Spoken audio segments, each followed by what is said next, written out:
Olá, meus amigos, boa noite, uma alegria muito grande estarmos aqui mais uma semana juntos. Boa noite, Vanessa, tudo bem? Boa noite, Léo. Boa noite, pessoal, que está aí toda segunda-feira acompanhando a gente nesse estudo desse livro tão maravilhoso. É verdade, todo mundo aqui com a Dalvani, com a Thaís, com a Adriana e outras pessoas também que não se manifestaram, mas a Bárbara, Abá, delícia, hein? Muita gente boa junto de nós aqui. Um grande beijo, pessoal, que tenhamos um bom estudo, uma boa reflexão. E vamos falar de crítica. Acho que é algo novo para a gente, né? Que a gente ainda não está muito acostumado. Ou não é eu, isso? eu, com Fernandinha lá, ó, também. a Fê, eu Diogo. confesso, eu Ah, confesso que quando começamos a estudar esse capítulo da crítica, apesar de que conforme a gente vem estudando, todos os capítulos se encaixam com a gente, né? Porque começa lá, crueldade, é lógico que a gente se encaixa, aí você pensa assim, agora eu me achei. E quando veio o estudo do capítulo crítica, eu pensei, meu Deus, sou eu aí dentro. Emmanuel já nos dizia, né, que nós estamos ensaiando virtudes. Se nós estamos ensaiando é porque nós ainda não temos nenhuma desenvolvida. Sim. E, e a gente fala dessas falhas nossas, né, desses pontos a serem corrigidos, e nós vamos nos encontrar toda semana nisso. Né? Ah, sim. Nós conversamos sobre isso essa semana e todos nós trazemos mais ou menos essas sensações. Então, quando a gente olha aqui, a gente fala, bom, aqui acho que eu acabei na crítica. Quando você lê o título, você fala assim, bom, acho que eu não critico muito. Né? E aí você começa, acho que eu não sou tão cruel. E aí nós vamos vendo como nós somos e como nós precisamos olhar para isso, né? E é o que o capítulo vai nos dizer hoje, né? Sim, e ela, querendo ou não, tem hora que ela traz algo muito bom pra gente, né? Mas vamos lá, sem muito spoiler, né? Então, vamos trazer a crítica aqui hoje, como acho que a gente pode definir primeiro ela no dicionário, né, Léo?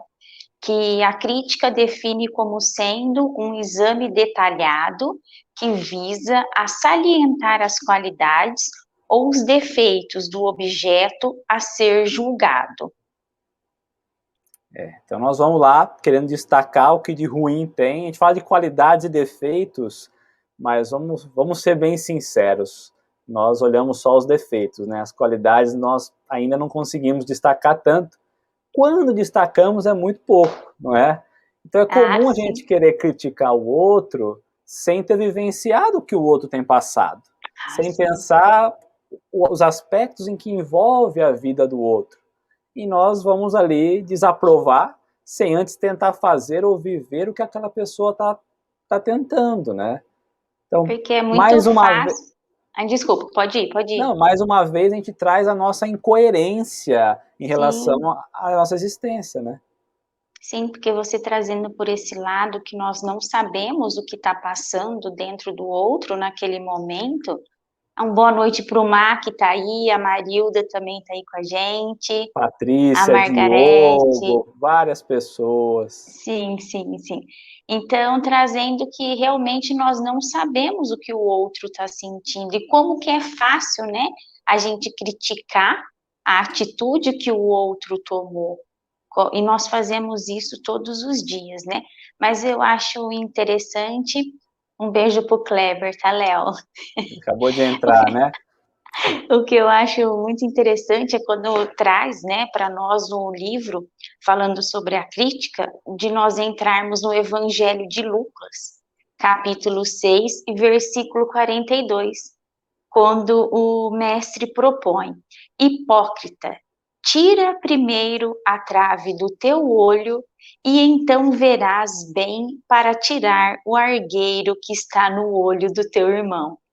E como é difícil tirarmos a trave dos nossos olhos, né? Eu acho que essa é a maior dificuldade, né? Antes de a gente entrar, poder falar um pouquinho Eu gosto mais da versão de Mateus, que ele traz um pouco mais detalhado e dá uma profundidade um pouco maior. Mas quando nós pensamos em resgates e expiações, que é o momento que nós estamos passando, eles não são estruturados, eles não existem apenas em cima das nossas ações, dos nossos feitos, das nossas atitudes. Mas ele também existe muito baseado nas sentenças que nós criamos, no juízo que nós fazemos, na nossa crítica, na nossa opinião. Sim. Então é preciso ter um certo cuidado, porque a todo momento nós tiramos opiniões e conclusões do outro e queremos nos fazer juízes da situação, não é? Então é preciso pensar, porque o nosso pensamento cria e nos coloca na condição, né, de juízes, e aí nós equivocamos. Porque lá no Evangelho de Mateus, ele vai falar ainda da necessidade, ele vai falar da trave do argueiro, que nós falamos na semana passada, mas ele fala que a questão de nós podermos tirar a trave, primeiro é preciso tirar a nossa. E a dificuldade está nisso, porque nós queremos ir lá no outro, tirar do outro, sem enxergar nada. Está tudo fechado, está tudo escuro para nós estamos querendo lá cutucar o olho do outro. Sim, então, sim, né, o cachorro tá ele não atiçado. para, eu vou pegar ele. E aí nós queremos fazer o quê? Uma projeção psicológica, né? Nós queremos perceber nos outros as nossas dificuldades. Quer falar um pouquinho disso? Vamos lá, então. Eu acho legal a gente trazer também essa projeção para a parte psicológica. O que você acha para a gente também dar uma entrada? Que essa parte que quando a gente percebe nos outros com certa facilidade, né? Sim. E não percebemos em nós, então acho interessante a gente trazer também para essa parte psicológica. E hoje aqui, a gente conversando sobre isso no almoço, né? Quando olhamos a reação do outro e criticamos, né? Todos os dias nós fazemos isso, quando olhamos a atitude do outro, ele poderia ter feito da maneira A, ele poderia ter agido mais calmo, ele poderia ter agido, enfim, um pouco mais incisivo, né? Se fosse eu não teria feito dessa maneira. Então, querendo ou não, é um espelho também, né, Léo? Porque eu estou projetando, né? O que eu estou vendo no outro, na verdade, é o que está dentro de mim, né? Na verdade, a gente cria esse mecanismo de defesa.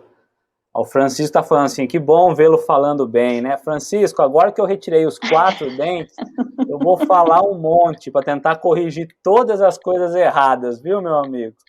A Maria do Nasce, minha mãe também, Amanda, muitos corações, né? Então, essa questão de poder projetar no outro, a gente cria um mecanismo de defesa. A todo momento nós queremos não olhar para nós e buscar no outro. E aí nós vamos julgando constantemente o outro de forma inconsciente. Nós conseguimos enxergar o inconsciente do outro, mas nós não conseguimos entrar no nosso inconsciente, não é? E nós vamos atribuindo às pessoas as nossas próprias dificuldades, as nossas próprias carências. E às vezes parece que não, e a gente fala assim, a gente enxerga no outro, o defeito do outro é aquilo que nós temos de defeito. E às vezes a gente acha, mas não, eu estou criticando uma coisa ali que eu não tenho mais. E nós vamos ver no estudo que nós temos sim, que é justamente essa projeção do medo, dessa ansiedade que nós temos que vai distorcendo os fatos. E aí nós vamos criando uma irrealidade daquilo que de fato nós vivemos, né? Como se fosse uma paranoia, podemos dizer assim, não é? E porque nós temos que trazer isso para o nosso consciente, né, Léo? E nós não conseguimos, né? Por isso que muitas vezes vemos no outro, né?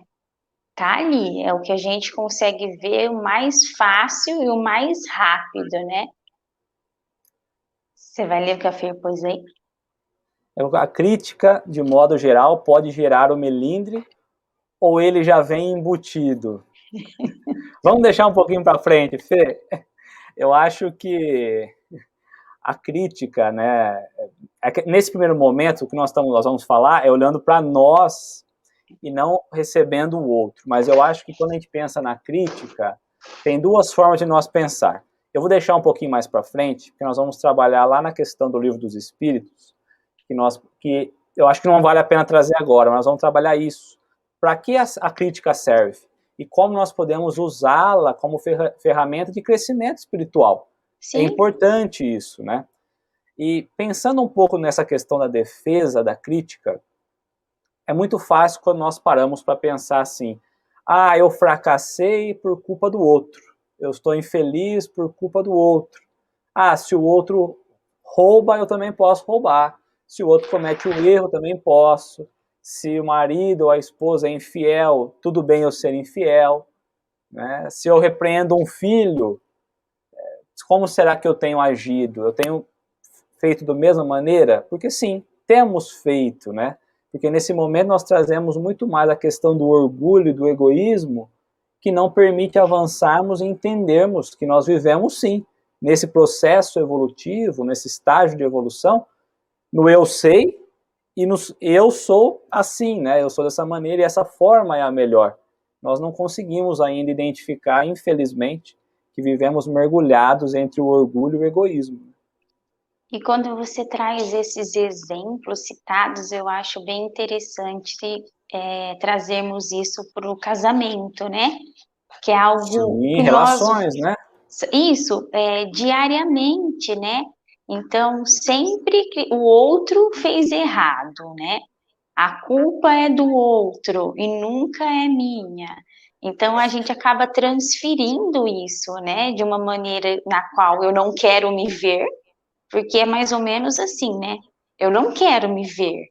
Eu quero criticar, mas achando que eu sou a perfeição. E sabemos que não somos, óbvio, mas e muitas vezes nós fazemos com maldade, né, Léo? Muitas vezes essas críticas, elas vêm acompanhadas de sentimentos muito ruins, né?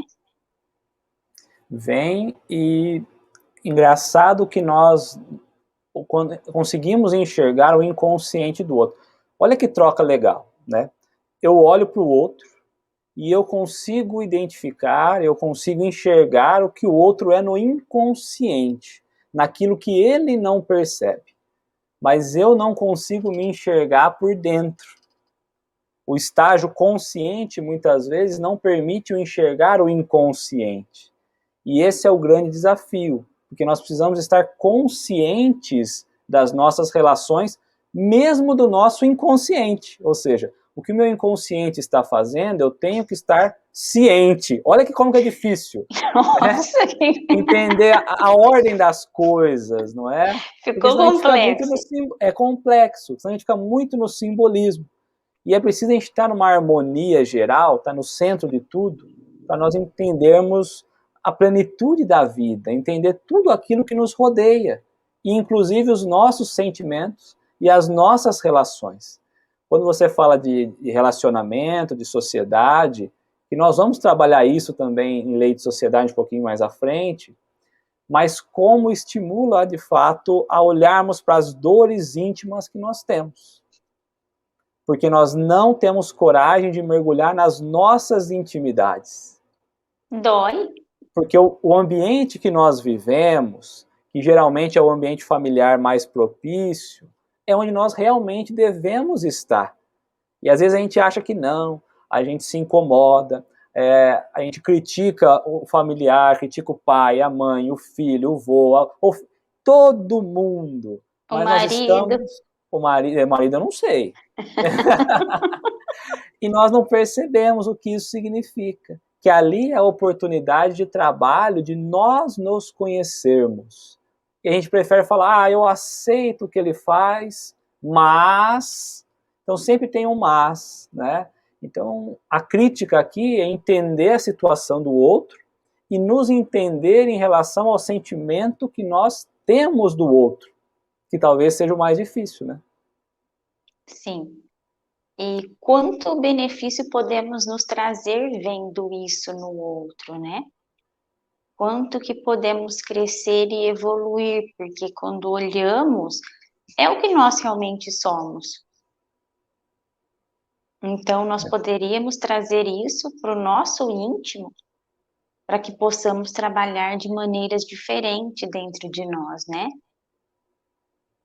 O Kleber coloca essa questão, né, tão conhecida, que temos 5 dedos na mão, quando apontamos 1, 4 são direcionados para nós, né? E eu acho que aqui a gente entra um pouquinho na questão até do que a Fernandinha nos trouxe, falar um pouco em milímetro, mas entender essa ferramenta da crítica mesmo como sendo algo positivo, que é o que você falou, quantos benefícios nós temos. Então, lá na questão 903 do Livro dos Espíritos, eles vão perguntar se incorre em culpa, se nós seremos culpados ao estudar o defeito dos outros. Essa é a pergunta que Kardec faz. Se Kardec tinha essa dúvida, imagina nós, né? Kardec já tinha medo de questionar isso, um receio, a importância de questionar isso. Imaginemos nós, a importância de nós entendermos a resposta. E aí eles vão dizer que depende muito como nós fazemos isso. Se nós apontarmos o erro para julgarmos e criticarmos, sim, vamos cair em culpa, seremos culpados. Porque né, o não criticar também é caridade. Mas, se nós aprendermos a olhar o erro do outro, a criticar em silêncio, ou seja, na nossa consciência, a fim de não repetirmos o que aquela pessoa está fazendo, aí tem uma grande vantagem, tem um grande aprendizado. Então, o que a questão nos oferece de entendimento é que toda criatura é um mundo em particular.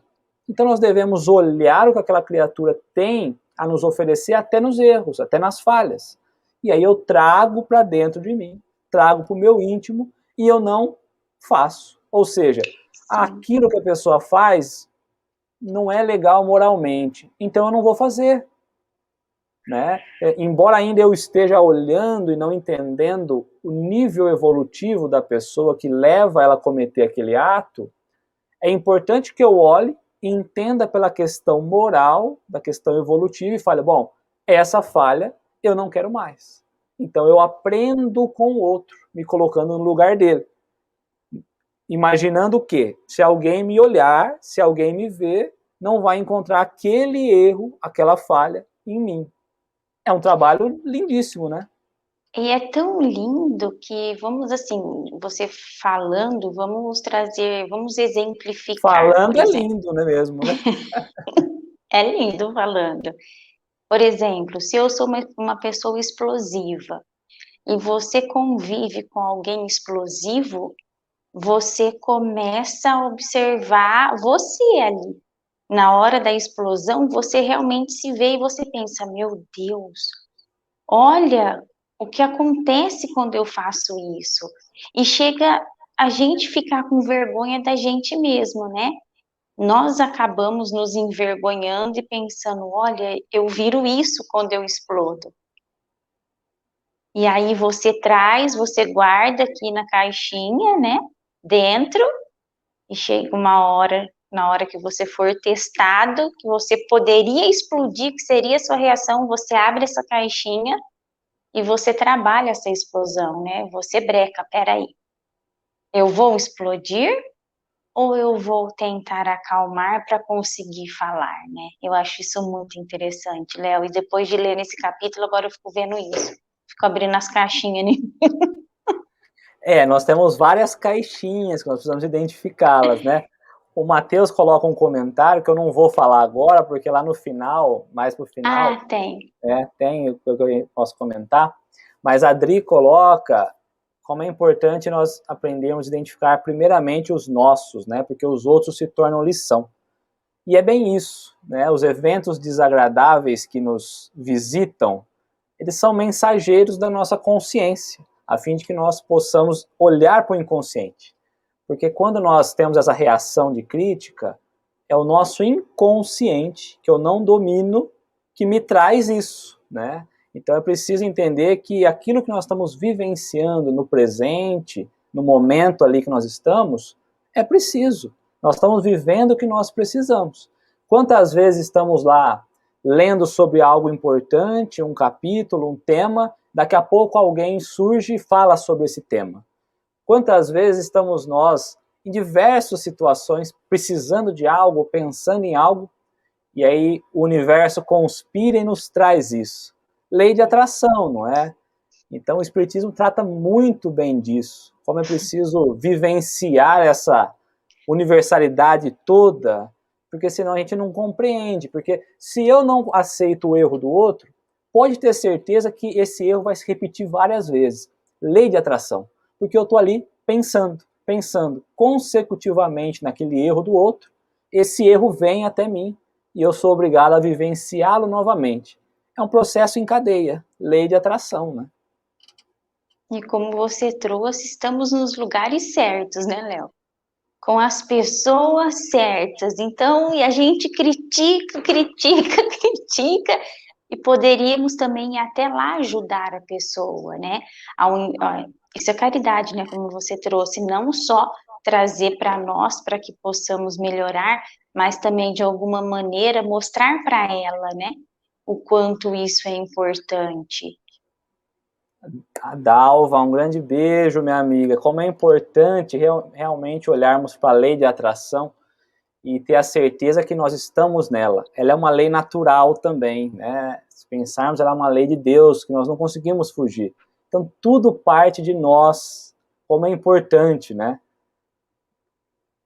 E a Patrícia coloca, a gente vai se transformando constantemente naquilo que pensa. Realmente, o nosso pensamento tem força, né? Exatamente isso. E aí nós podemos entrar um pouquinho em relação, quando nós pensamos no próprio eco, e pensando na lei de atração, nós falamos uma palavra, Sim. E as ondas, né, vocais vão, refletem e voltam até o ponto. E aí a gente entende um pouco melhor como funciona esse mecanismo espiritual. É por isso que o ato, palavra, o pensamento repetido, ele vai ecoar mais uma vez em nós.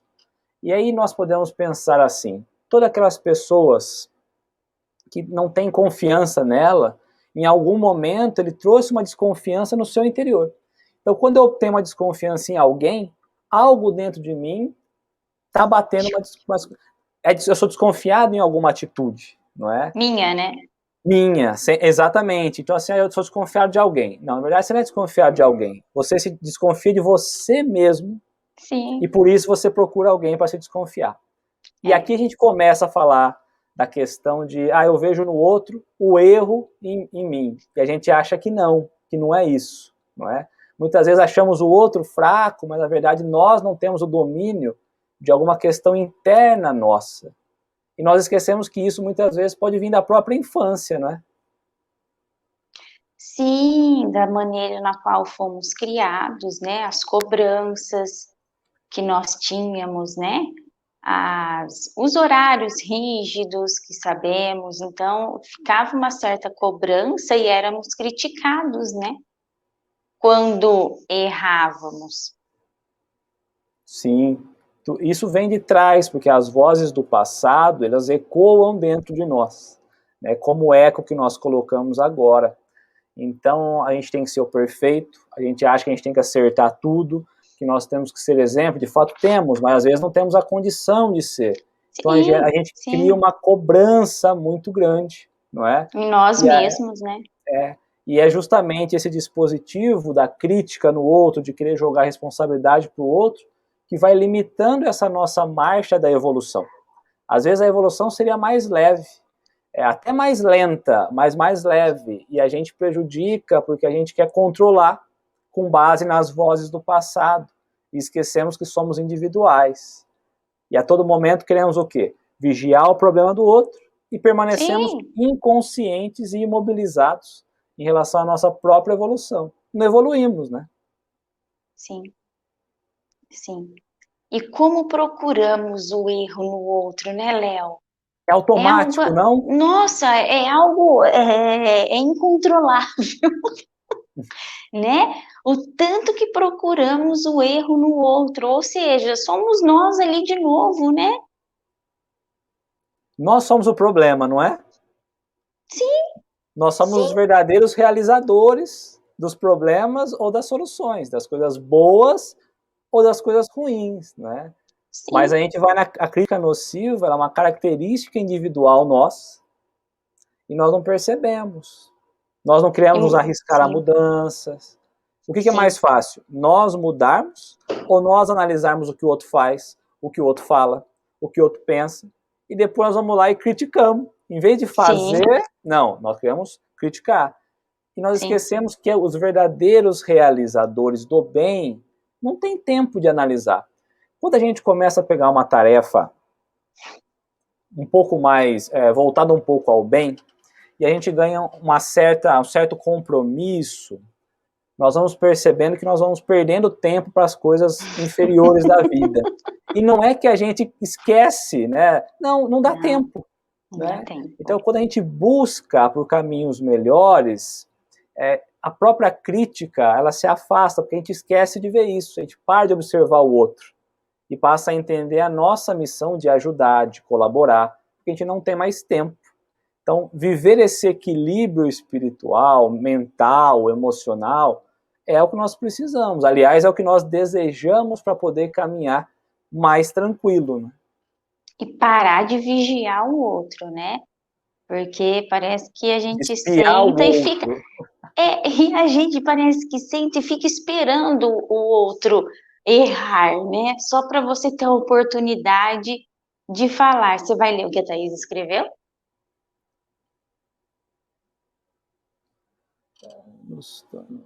Ah, sim, ó, ela falou em relação justamente à criança. Tá, importantíssimo. Ó. Muitas das vezes as críticas mal feitas para as crianças nos torna refratários quando adultos, seja para críticas ou mesmo para elogios.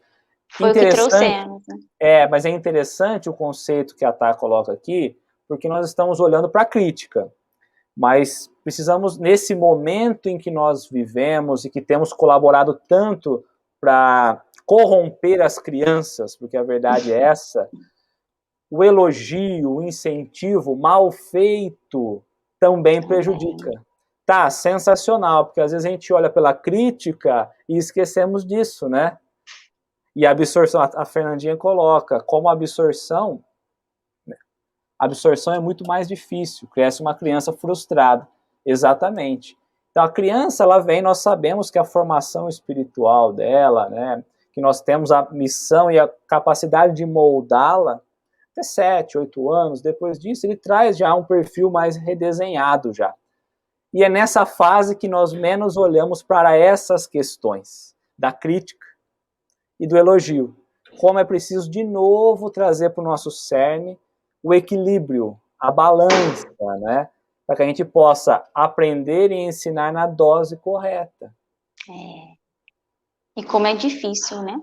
É. E aí, quando nós vamos olhar na questão 871, que ele vai trabalhar a questão da sociedade, né, de vivermos em sociedade, ele vai falar que todos nós temos direitos e deveres. E assim sendo, podemos pensar também nos elogios e nas críticas, não é? Sim. Então, é preciso entender, porque se nós não balancearmos isso, é justamente isso que vai trazer perturbações e confusões na sociedade. Porque ao invés de queremos trabalhar com a justiça, nós preferimos muitas vezes criticar, usar da vingança, da injúria, e aí tudo se perde. E às Sim. vezes a gente pensa, mas pode falar. Não, não, eu ia falar, não sei se você entra nesse ponto, mas me veio um insight aqui, quando nós falamos da crítica, como a Thaís trouxe na criança, né? Vamos falar para a criança, nós adultos somos, eu acho que a gente tem mais melindre do que criança, viu, para falar a verdade. Muito mais, né? A criança, às vezes a gente critica de uma tal maneira, ou não sei, numa certa entonação, que a gente acaba magoando, né? Então, é um cuidado muito sério mesmo de se trazer, porque e é uma mágoa que fica ali registrada e você começa a se cobrar daquilo como se você não fizer aquele algo que você foi criticado pelos seus pais, você não é aceito, né? Então, você já começa a deixar a criança confusa. E aí a Adri coloca, acabamos exigindo delas o que nós gostaríamos em nós. Com E é certeza. isso, né? Como é isso? As exigências do passado vai criando ali padrões comportamentais, né, mentais, de constante cobrança, né, de querer fazer as coisas tudo certo.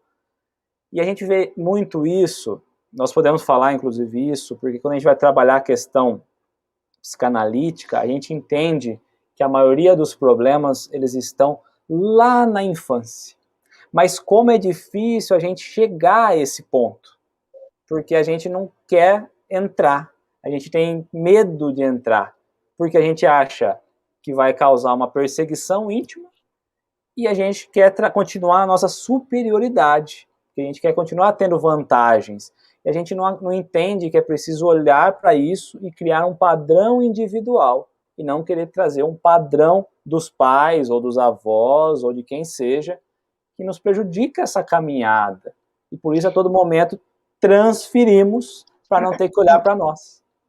Mas você sabe que quando você fala essa volta para a infância, né, na qual nós não buscamos, muitas vezes nós não buscamos porque quando você começa essa busca, começa a esbarrar nos pais. Então começa a esbarrar nas criações, na criação, enfim, que tivemos. Então a gente começa a trazer, você começa talvez a criar que o seu pai fez de uma maneira que te deixou desse jeito, e não é isso. Muito pelo contrário, o teu pai fez talvez muito mais do que ele recebeu. Era a maneira que ele podia fazer por você. Então isso dói, porque na infância você cria que os seus pais são super-heróis. E eles são perfeitos, e são nossos pais, independente do que eles sejam. Eu falo, o pai e a mãe pode ser qualquer coisa, mas eles são nossos pais, né? E aí você começa, você sai do caminho de buscar nessas caixinhas o que esses traumas te trazem lá, não esses traumas, essas cobranças te trazem lá da infância, que você poderia modificar para que hoje você pudesse se tornar mais leve, não é melhor, é mais leve, mas você esbarra nisso. Então você fala assim, opa, mas espera aí, mas meu pai fazia isso? Não é que ele fazia, mas te machuca, porque você tem a certeza que os seus pais te criaram da melhor forma possível.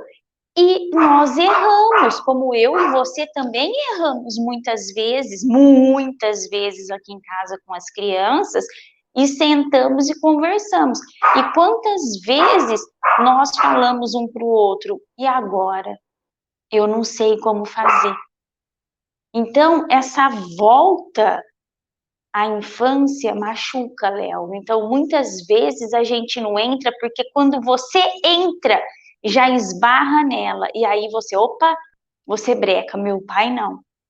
E você acaba ficando nervoso com quem te fala, e aí você começa a brecar, e não seria dessa maneira que entraríamos nesse passado, né? Realmente é bem isso, né? E como é importante a gente trazer a consciência de pais, né, pai e mãe, de analisar a criança para que a gente possa diminuir essa válvula de escape que nós criamos a todo momento, tentando fugir dessa autoperseguição que nós mesmos colocamos em nós, por essa cobrança compulsiva que Sim. nós ativamos no nosso mundo interior. E essa semana, inclusive, conversávamos sobre isso, né? Sobre posicionamento e tudo mais. Como é importante entender como não avançar no outro também. Porque muitas vezes nós esquecemos que nós estamos nessa lei divina e que nós vivemos o livre-arbítrio, até como criança, isso é importante. Então, assim sendo, quando nós pensamos em crianças, e se nós consideramos espíritos em evolução, com toda certeza a criança que vem, não toda vez, mas na maioria das vezes, ela vai ser um espírito um pouco mais evoluído, depois outro mais evoluído, porque estamos em constante evolução. E se nós queremos cercear essa criança também de críticas ou elogios exagerados, né, corrigindo, querendo que ela seja igual a nós, como nós vamos evoluir? Porque nós estamos encarnando para corrigir. Se nós queremos criar modelos, talvez aí dificulte esse processo de remodelagem espiritual, não é? Então, o que nós precisamos ter? Nós precisamos ter liberdade para expandir a nossa consciência, o nosso aprendizado. E esse aprendizado ele se dá em duas possibilidades: consciente e inconsciente. Consciente, quando eu entendo um problema e voluntariamente eu quero ir resolver esse problema, mesmo que talvez seja difícil. E inconsciente, quando aí eu quero deixar de lado, mas aí automaticamente o meu inconsciente me traz uma solução, uma resolução que não é a mais adequada. E aí é onde eu vou sofrer mais, porque eu entro numa ação onde eu não tenho controle. Não foi espontâneo, não foi voluntário, né? Por isso que eu faço o quê? Eu vou criticar o problema do outro, encontrar o inconsciente do outro e me mantenho no estágio consciente sem entrar no meu inconsciente, que é o que nós estávamos falando no começo. E aí nós esquecemos que ficamos como? Imobilizados em relação ao nosso próprio estágio de evolução. Sim. E aí eu te faço uma pergunta que me veio agora. Será que quando olhamos para os nossos filhos, no nosso caso, para as nossas filhas, em alguns momentos nos quais elas fazem algo que não nos agrada, que inconscientemente criticamos, será que nós paramos para ver o valor que as atitudes deles têm e que através dessas atitudes nós podemos também nos melhorarmos e ajudar essas crianças? Sim. Eu nunca tinha parado para pensar nisso. Será que eu olho para minha filha quando ela faz algo que eu critico? Não sou eu ali? Não é um espelho? Mas será que eu olho para ela ou simplesmente ignoro? Por exemplo, não é ignoro, é assim, como que eu posso trazer para você? É o não olhar essa crítica, é olhar só para o adulto. Então, eu me comparo com um adulto, vamos dizer, e eu nunca olho para a criança para que eu possa melhorar e ajudar ela a melhorar. Eu nunca tinha parado para pensar nisso e eu vou começar a fazer isso. Como a gente não percebe essa projeção da culpa externa, né, exterior no outro, então, ou seja, a todo momento nós como pais, nós também jogamos, arremessamos, porque é arremessado, né, não é nem entregue, é arremessado essa cobrança, como a própria Thaís colocou, essas máscaras que nós queremos que eles vistam, né, e quando nós arremessamos isso de forma exterior, nós deixamos de cumprir o nosso aprendizado consciente. Então, é o que você falou, eu não enxergo meu filho como uma oportunidade de aprender. Uma oportunidade, isso. De forma isso. consciente, de mergulhar no meu inconsciente, fazer Isso. minhas reflexões, entender minhas atitudes. Quando eu falei atrás, né, que somos espíritos em evolução, evoluindo, nessa jornada evolutiva, nós como pais, olhamos para os filhos e pensamos, bom, eu preciso dar o melhor para eles, eu preciso cuidar deles, e eu tenho falado muito isso, e graças a Deus tenho sido bem compreendido. Nós achamos que o filho, ele tem que ser tutelado pelos pais a vida inteira, e assim tem, né? Mas os filhos não precisam tutelar pelos pais? O próprio livro dos Espíritos vai dizer que sim. O próprio Evangelho vai dizer que sim. Mas nós olhamos para essa questão e entendemos, os nossos filhos vieram nos ensinar. O que eu posso aprender com nossos filhos? Hoje eu posso falar porque eu estou no papel de pai e de filho. Eu aprendi com a minha mãe, aprendi com meus avós e tenho aprendido com meus filhos. Quando eu me permito mergulhar no inconsciente, confesso que tenho aprendido mais com os filhos do que com o próprio pai e com a mãe, porque os desafios são maiores. São os erros que meu pai e minha mãe vivia, hoje eu vivo e estou aprendendo. Então, permitir, né, não criticar e mergulhar no autodescobrimento, na autocrítica, é muito importante. Muito importante. Porque senão, nós estamos pais. Isso, ó. Isso. Nós Não é? estamos pais, né? É uma via de troca de ensinamento. É exatamente Sim, isso. exatamente. Porque senão a gente vai querer cuidar do filho, e nós precisamos entender como projetar esse filho. Porque talvez na projeção do filho de forma saudável, nós avancemos como espírito. É complicado, né? Porque muitas vezes nós temos que dividir a evolução em intelectual e moral.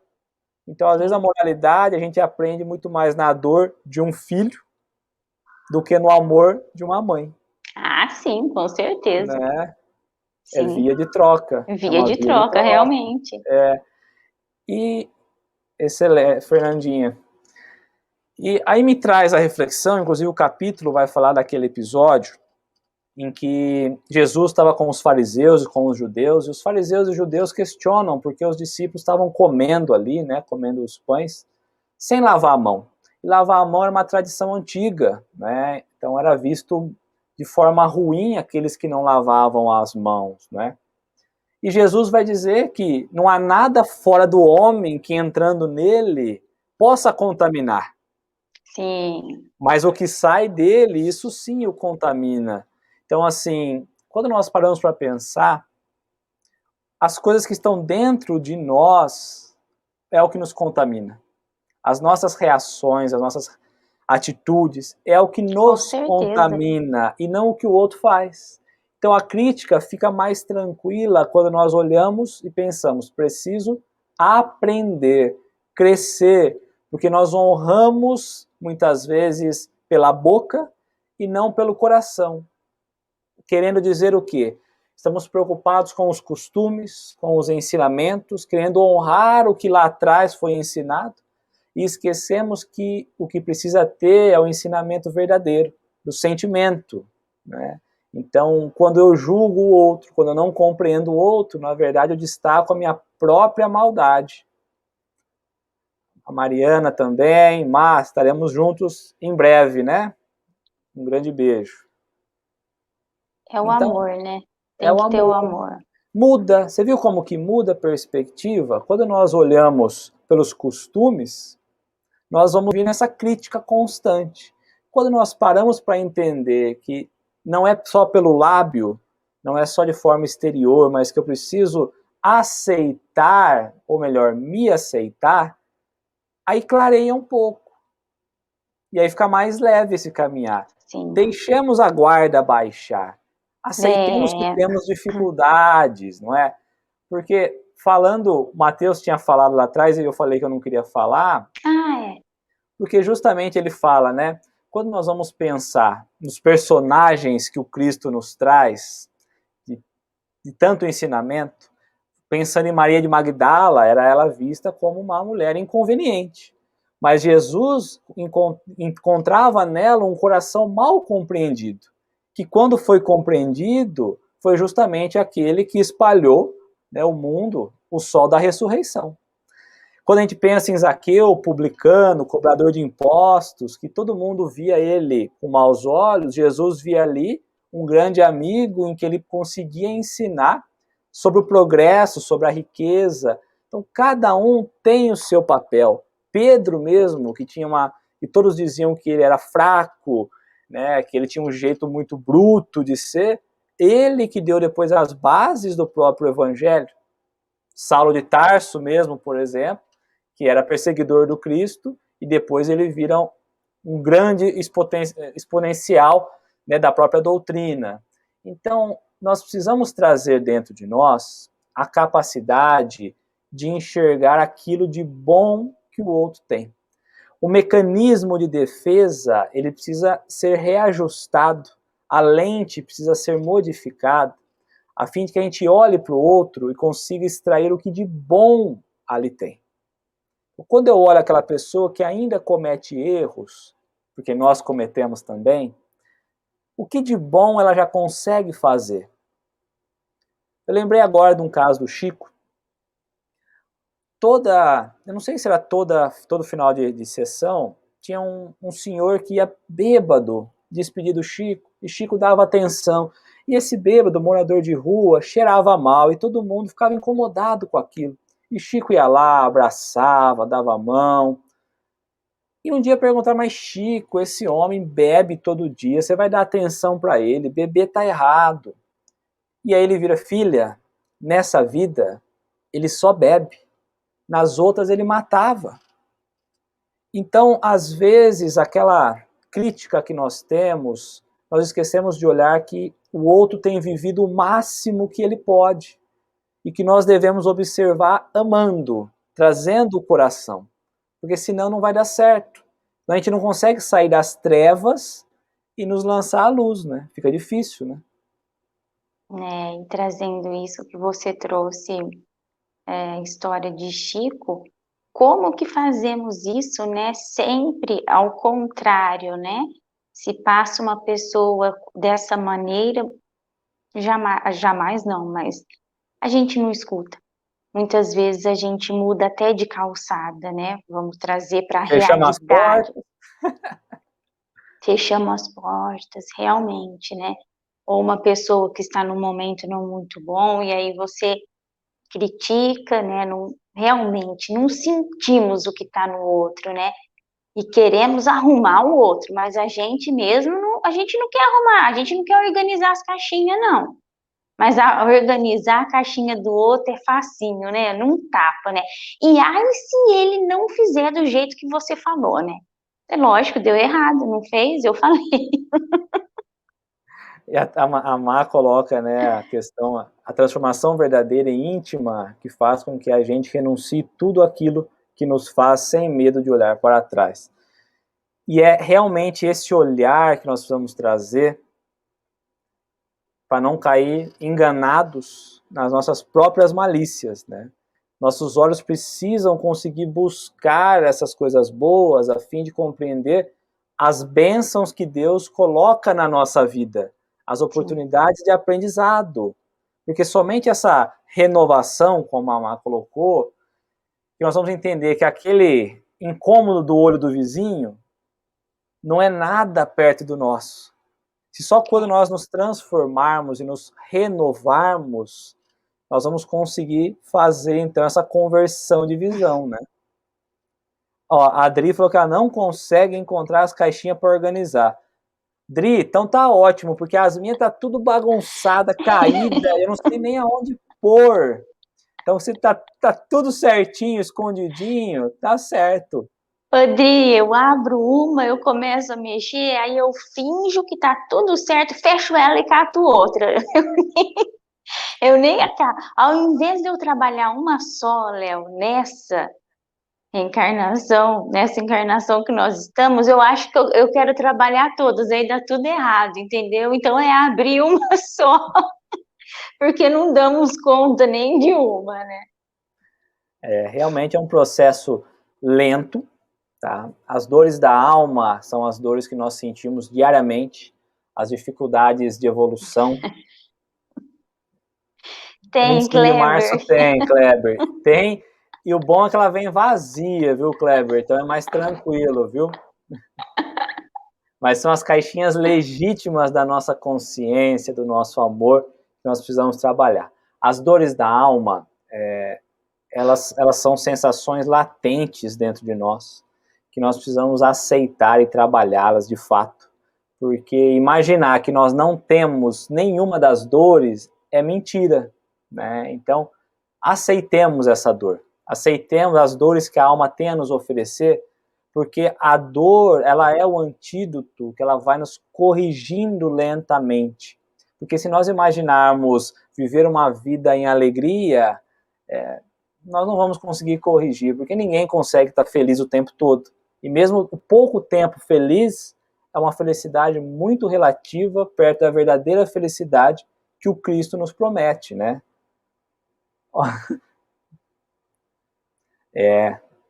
Nós falamos sobre isso, né? Nós fazemos as críticas ferrenhas sem conhecer as nossas dores, né? Temos que nos acolhermos também, né? Muito. Muito, né? Senão não consegue. A Tá falou que as caixinhas dela, a organizadora, é de 20 litros. Eu já tô naqueles sacos de lixo de 100 litros, eu e o Kleber. É bem por aí, gente. Eu acho que nós passamos por todos os pontos de reflexão. A importância é conseguir trazer essas dores que nos incomodam, porque nos incomodam.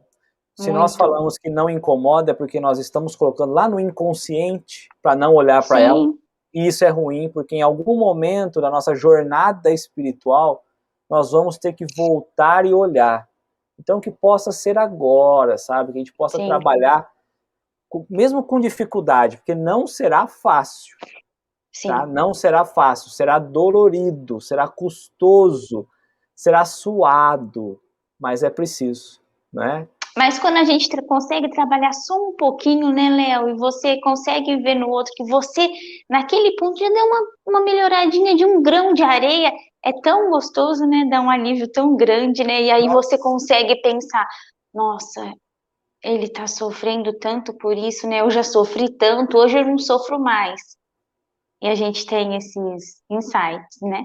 E aí nós lembramos que nós somos uma família universal, onde devemos Sim, nos dar as mãos, porque ora estamos como filhos, como mães, como pais, como avós, como amigos, como inimigos.